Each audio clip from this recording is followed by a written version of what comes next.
Paulit-ulit po ang inyong Office of Civil Defense sa paalala sa publiko na huwag gawing paglalaro ang pagmamaneho dahil bukod sa ito ay isang pribilehiyo ay maraming buhay ang nakasalalay.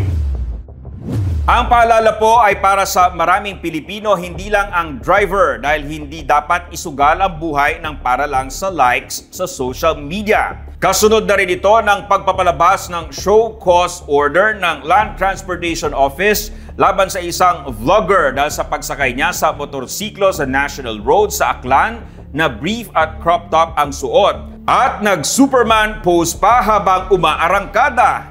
Nakarating kasi sa LTO Aklan ang tila exhibition na ginawa ng vlogger sa kalsada. Ayon sa show cause order ng ahensya, reckless driving ang ginawa ni Boy Kayak dahil isinagawa niya ito sa National Road na maaaring malagay sa peligro ang ibang motorista. Ginagamit umano ng vlogger ang sidecar sa pagtitinda ng isda.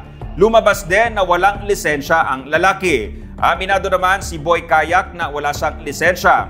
Pinagbumulta ang vlogger ng 3,000 pesos at posibleng hindi na talaga siya mabibigyan ng lisensya kailanman.